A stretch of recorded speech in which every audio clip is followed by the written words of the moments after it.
Angela Lagunsad, Ma'am Chiki Roa, Ma'am Dimpy at Andre. Unang-una po sa ating balita, kinukumpirma daw ng palasyo na umano'y nag-apply ng political asylum sa France ang dating kongresistang si Zaldico. Lumabas daw po ang balitang iyan kasunod po ng kumpirmasyon ng Department of Justice na wala na sa kustodiya ng Czech Republic si Ko. Ayon kay Palace Press Officer Claire Castro, nakatanggap ng impormasyon ang Foreign Affairs Department tungkol sa petisyon ni Ko sa France. Kaya nasa jurisdiction na po raw siya ngayon ng French authorities pero hindi naman daw nakadetain. Sa ngayon po, inaatasan daw ng palasyo ang lahat ng embahada sa Europa na kumalap pa ng karagdagang informasyon tungkol dito. Aminado rin po Malacanang na dismayado daw po si Pangulong Junior sa nangyari.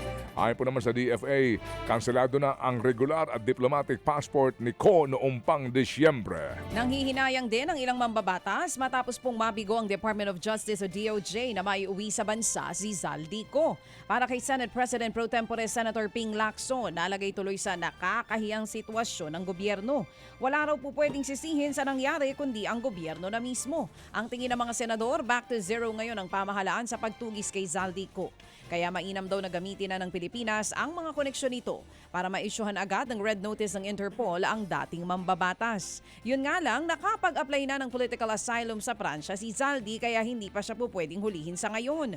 Posible raw abutin ng mahigit 2 taon bago madesisyon na ng France kung mabibigyan nila ng asylum si Zaldico o hindi. Sa ibang balita po naman, posible daw pong pagbotohan na sa komite sa Kamara mamaya kung meron bang sapat na basihan para nga ma-impeach si Vice President Sara Duterte. Posible yang mangyari kung wala na pong tatalakayin ang House Committee on Justice o sa makakuha po ng majority vote at ideklarang merong probable cause o sapat na po ang basihan ang mga reklamo, magpupulong ulit ang komite sa Mayo 4. Yan nga po'y para buuin na at aprobahan ang committee report at articles of impeachment na iakyat sa plenaryo. Sa May 11 daw target na isa lang sa botohan sa plenaryo kung tuluyan ng mai-impeach si VP Sara at iakyat sa Senado ang mga articles of impeachment na ito para sa isang kaukulang trial. Ito ho mismo ngayon ang sinasabi na obligado ang Committee on Justice na bigyan ng bawat isang kopya ang bawat miyembro ng plenaryo ng Kamara. Yan ang requirement ng Supreme Court, di ba? To see to it na lahat ay bibigyan ng kopya. Dami hong papel niyan. Gastos yan mga kapatid kasi hard copy yan, ilang dokumento yan. Yung pong committee report mismo, Aaron, Ma'am Grace, gaano kakapal yan na articles of impeachment na bubuuin nila. Lahat yan ibibigay mo sa bawat 300 plus members of Congress as required by the Supreme Court para walang masabi na hindi sila nakapagbasa. At bibigyan mo ng sapat na panahon para basahin. Babasahin ba nila?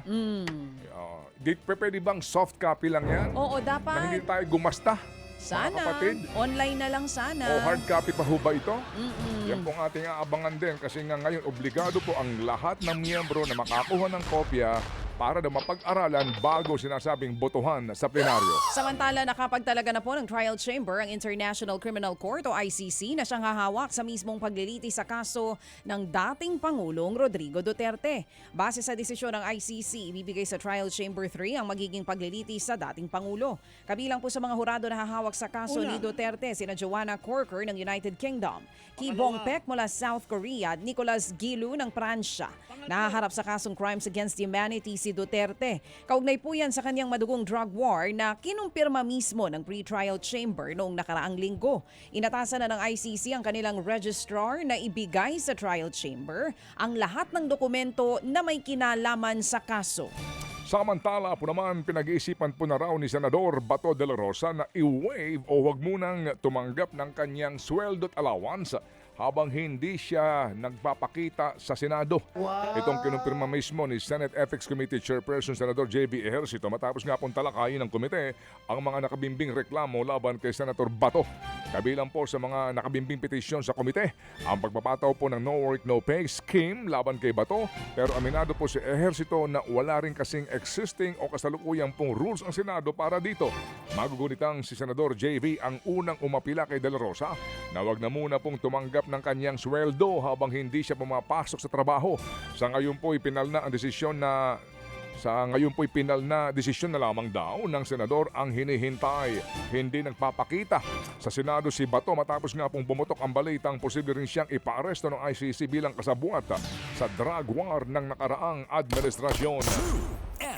Mga kapatid, para sa iba pang mga balita at impormasyon, sundan niyo po kami sa X, Instagram, Facebook at syempre sa TikTok, True Network PH. Mag-subscribe din po kayo sa aming YouTube channel, True Network. May website din po tayo, truenetwork.ph, at pwede niyo rin po kaming mapanood sa Channel 19 ng aming True FM TV. Lagi pa rin makinig sa radyo dito po sa 105.9 True FM dahil dito, laging true sa'yo, kapatid. Dito tayo sa totoo, tunay at tapat.